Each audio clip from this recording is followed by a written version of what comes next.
SBI का एक ऐसा फंड दोस्तों जो आपको 500 रुपए के आपके इन्वेस्टमेंट से आपको करोड़पति बना के छोड़ेगा। और हाँ, ये वीडियो छोड़ने से पहले ये बात सोच लेना, अगर छोड़ दिए तो करोड़पति बनने का मौका दोस्तों आपके हाथ से छूट जाएगा।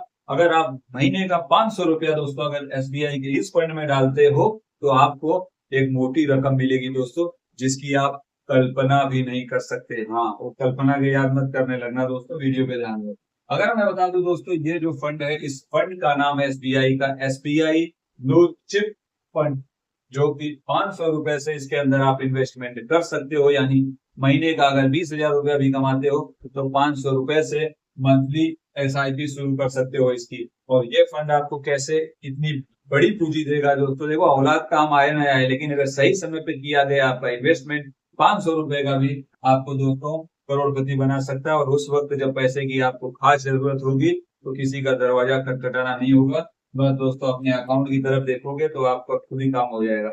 एक और बात बता देता हूँ दोस्तों, हल्के में लेते हैं बहुत से लोग ना कि यार क्या एसआईपी, क्या एसडब्ल्यूपी, सब चुतियापा है। तो भैया ये सब चुतियापा तब लगता है ना जब हम लोग हवे में बात करते हैं, जब एक्चुअल में सोचते हैं ना एक मैच्योर पर्सन की तरह, तब समझ में आता है यार ये कितना जरूरी था।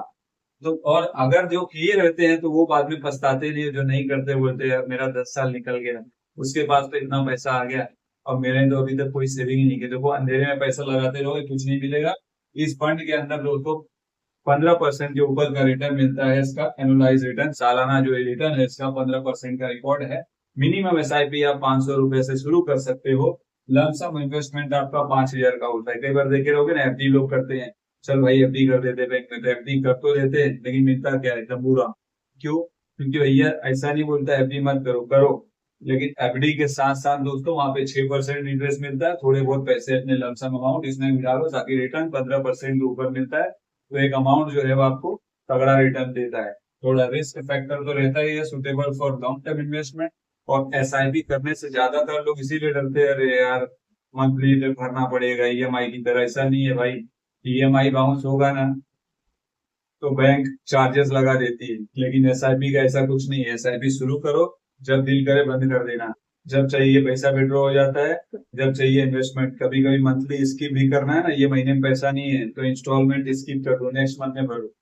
ऐसा जरूरी नहीं है कि आप ये किसी से लोन नहीं लिए, लेकिन हाँ अगर आप कंसिस्टेंसी प्लानिंग के साथ भरते हो तो आपको रिटर्न जो है वो अच्छा देखने मिलता है, जिसकी आदमी कल्पना भी नहीं कर सकता। आइए जानते हैं इस वीडियो के अंदर दोस्तों एसबीआई का ब्लू चिप फंड क्या देगा। इससे पहले दोस्तों आगे की बातें करें, चैनल को सब्सक्राइब करके दोस्तों बेल आइकन को दबा देना। इस तरह की वीडियो लाते रहता हूँ, मैं हूँ आपका अपना आरजे मनीष। तो आइए दोस्तों जानते हैं कि एसबीआई ब्लू चिप फंड की जो टॉप कंपनियां हैं इसमें ये पैसा लगाती है, टॉप होल्डिंग कंपनी, उसके बारे में जानते हैं। आईसीआईसीआई हो गई, एचडीएफसी हो गई, और भी ढेर सारे नाम आपको स्क्रीन टॉप होल्डिंग जैसा कि मैंने बता दिया दोस्तों। अगर हम इसकी बात करें दोस्तों, रिस्की तो होता है, लेकिन अगर हम बात करें स्मॉल कैप जो फंड होता है उससे कई गुना ज्यादा बेहतर होता है लार्ज कैप फंड, जिसके अंदर रिस्क तो होता है लेकिन ये जो मूवमेंट होता है ना मार्केट का उतार चढ़ाव, ये एज कम्पेयर टू स्मॉल से कम होता है।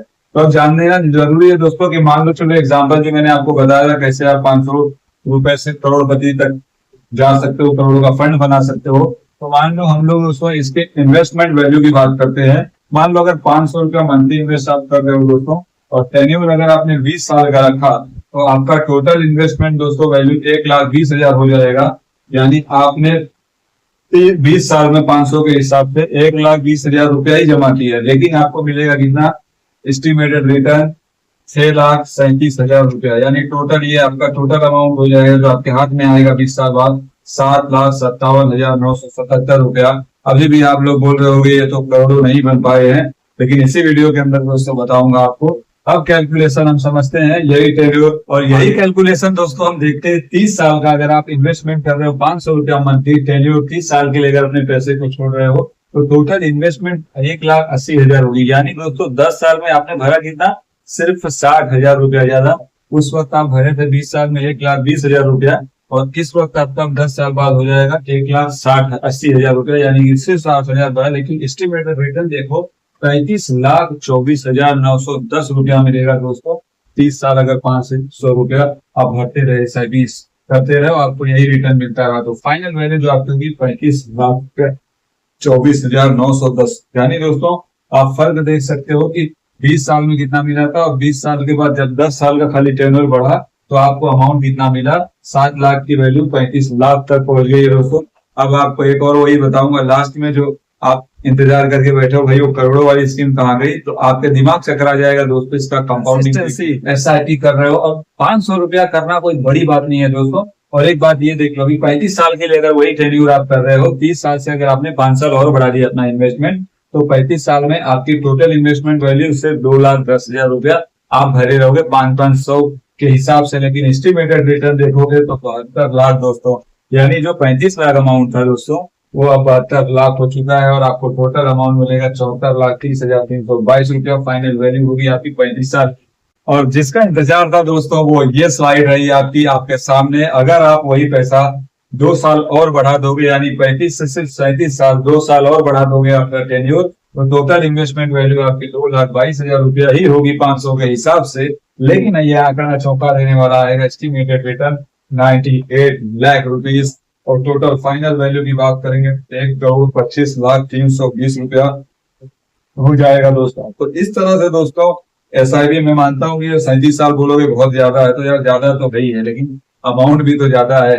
देखो SIP का जो पावर और SIP की ताकत है ना, वो सबसे बड़ी ताकत यही है, इसकी जो कंपाउंडिंग रिटर्न मिलती है आपको 15%, 15% के आंकड़े से ये सारी कैलकुलेशन मैंने समझाया है, सिर्फ 15%।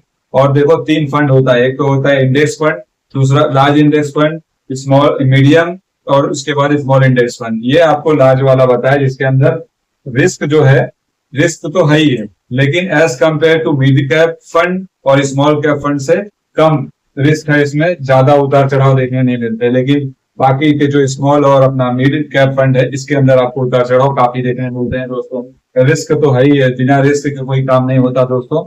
अब बात आती है दोस्तों SIP कैसे करें। तो SIP में दोस्तों तमाम सारे ऐप है दोस्तों, वहां पे आप ग्रो ऐप हो गया, एंजल ब्रोकिंग हो गया, ऐसे तमाम ऐप है दोस्तों। ये कोई प्रचार और प्रमोशन नहीं है, तो उसके थ्रू आप मंथली का अपना 500 से SIP शुरू हो जाता है, कर सकते हैं। इस फंड का नाम बता दिया था, SBI ब्लू चिप फंड है। और इसकी सबसे बड़ी खासियत मैंने सारी चीजें कैलकुलेशन बता दिया है। अगर आपके माइंड में अभी भी कुछ है दोस्तों तो कमेंट करके बता सकते हैं, और चैनल को सब्सक्राइब करना ना भूलना दोस्तों। फिर मिलेंगे अगली वीडियो में एक नई जानकारी के साथ।